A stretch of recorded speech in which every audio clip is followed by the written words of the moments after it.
विधानसभा निवडणुकीचा बिगुल वाजलेला आहे आणि अशातच आता जे काही पक्ष संघटना असतील त्या कामाला देखील लागलेल्या आहेत.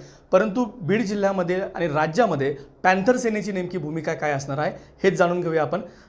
खरं तर निवडणुकीचा बिगुल वाजलेला आहे, अशातच सर्व पक्ष संघटना असतील त्या कामाला लागलेल्या आहेत. परंतु राज्यातली पॅन्थर सेनेची मुख्य भूमिका काय असणार आहे? महाविकास आघाडीकडनं जर तुम्हाला जागा मिळाल्या नाही तर पॅन्थरची भूमिका राज्यामधली काय असणार आहे? ना आम्ही 2 ते 4 जागेचा प्रस्ताव दिलेला आहे. सकारात्मक चर्चा सुरू आहे, पण त्यांचा निरोप काही येत नाही. त्यांनी लवकरात लवकर भूमिका घ्यावी, अन्यथा आम्ही पॅरलल जवळपास 50च्या वर कॅन्डिडेट तयार केलेले आहेत. स्वतंत्रपणे आम्ही लढू. लोकशाहीमध्ये बाबासाहेबांनी तो अधिकार दिलेला आहे. राखीव जागांची मागणी केलेली आहे, पण जर का या ठिकाणी महाविकास आघाड्यांनी आम्हाला विश्वासात नाही घेतलं, त्यांना विश्वासात घ्यावं लागेल, जेणेकरून आम्ही संविधान वाचवण्यासाठी इंडिया आघाडीला पाठिंबा दिला. बीड जिल्ह्यातील सन्माननीय बजरंग सोनवणे हे जे खासदार आहेत ते एकमेव ऑल इंडिया पॅन्थर सेनेच्या पाठिंब्यामुळे निवडून आले. त्यांच्याच उमेदवारीच्या माध्यमातून किंवा निलेश लंके हे जे खासदार झाले, त्या सगळ्यांच्या प्रचाराला आम्ही ज्या पद्धतीने ताकद लावली त्यातूनच त्यांचा विजय झालेला आहे. त्यामुळे या ठिकाणी ऑल इंडिया पॅन्थर सेना ही निर्णायक भूमिकेमध्ये, त्याची ताकद निर्णायक ताकद आहे. जर का त्यांनी आम्हाला नाकारण्याचा प्रयत्न केला तर याचा फटका बसेल. हरियाणामध्ये ते झालेलं आहे. दलितांना नाकारून महाराष्ट्रात पुढे जाता येणार नाही. लोकसभा निवडणुकीला काही दिवसच त्याचं आपण पाहिलं असेल, त्याचं चित्र पाहिलं असेल. एकंदरीतच मराठवाड्यामध्ये जरांगे फॅक्टरांचा जो काही प्रभाव होता तो प्रामुख्यानं पाहायला मिळाला. विधानसभा निवडणुकीमध्ये याचा फॅक्टर जो आहे तो पाहायला मिळेल का? कारण मुस्लिम आरक्षण असेल, दलितांचे काही प्रश्न असतील, त्याबरोबर मराठा आरक्षणाचा प्रश्न जो आहे तो अजूनही सुटलेला नाही आहे. त्यामुळे विधानसभा निवडणुकीमध्ये याचे परिणाम किती पाहायला मिळतील? नाही, मोठ्या प्रमाणात परिणाम पाहायला मिळतील. समाजाला वाटलं होतं, मराठा समाजाला, की निवडणुकीच्या आधी हे आरक्षणाबद्दल भूमिका जाहीर करतील, काहीतरी भूमिका जाहीर करतील.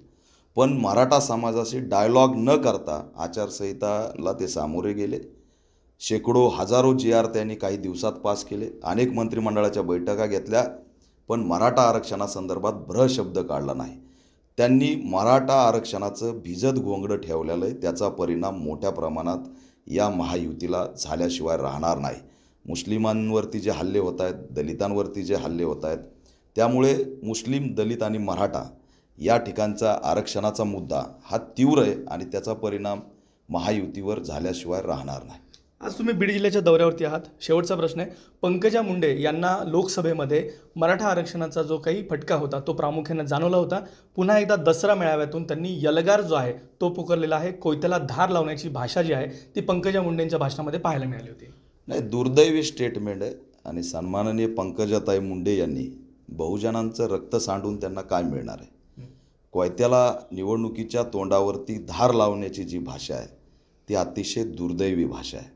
आणि खऱ्या अर्थाने मी त्यांना आव्हान करेल की कोयता हातात घेण्याची कुणाचीच मानसिकता नसते. कोयता मुक्त बीड कसा होईल याच्यासाठी त्यांनी प्रयत्न केला पाहिजे. आणि मी त्यांना विचारतो आहे की तुमच्याकडे कोयता तरी आहे का? तुम्ही कधी कोयता हातात घेतला आहे का? तुम्ही कधी आमच्या दलितांच्या, बहुजनांच्या मायलेकी एक मुळी घेऊन फडातून ट्रॅक्टरवर चढतात तशी कधी भूमिका घेतली का? तुम्ही कधी ऊस तोडला आहे का? तुम्हाला कोयत्याचा जो संघर्ष आहे हाच माहीत नाही. कोयत्याला धार लावा म्हणणं सोपं आहे हो, पण कोयत्याचं जीवन जगणं खूप अवघड आहे. त्याच्यामुळे माझं त्यांना आव्हान आहे की बहुजनांना कोयतामुक्त करून डॉक्टर बाबासाहेब आंबेडकरांनी जे शिका म्हटलं आहे, संघटित व्हा म्हटलं आहे, संघर्ष करा म्हटलं आहे, तो नारा फक्त दलितांपुरता मर्यादित नाही, तो बहुजनांसाठी, भारतीयांसाठी नारा आहे. तर त्या नाऱ्याला धरून पंकजाताईने बहुजनांच्या हातातून कोयता काढून पेन कसा देता येईल हे मी त्यांना या माध्यमातून आव्हान करतो. आणि जर कोयत्याला धारच लावायची तर पहिली धार तुम्ही लावा आणि कोयताच्या सोबत सेल्फी काढून व्हायरल करा, मग करतील, कोयत्याला धार लावतील. पण आपण बहुजनांना लढून काय मिळणार आहे? निवडणुकीच्या तोंडावरती हे विधान दुर्दैवी आहे आणि याचे परिणामसुद्धा होतील. त्यांनी असं स्टेटमेंट करणं चुकीचं आहे. त्या पाडल्या आता त्यांना कुणाला पाडायचं आहे का, असं सुद्धा एकंदरीत या स्टेटमेंटच्या मागून मला अर्थ दिसतोय. निश्चितच जागा वाटपाचा जो फॉर्म्युला आहे तो अद्याप समोर आलेला नाही आहे. परंतु अशातच मराठवाड्यामध्ये त्याबरोबर राज्यामध्ये पॅन्थरची भूमिका ही तितकीच महत्त्वाची असणार आहे. त्यामुळे महाविकास आघाडीच्या माध्यमातून पॅन्थरसाठी काय भूमिका घेतली जाते हे पाहणं तितकंच महत्त्वाचं असेल. त्याबरोबरच पंकजा मुंडे यांना देखील या ठिकाणी आव्हान देण्यात आलेलं आहे. विकास माने, लोकशाही मराठी, बीड.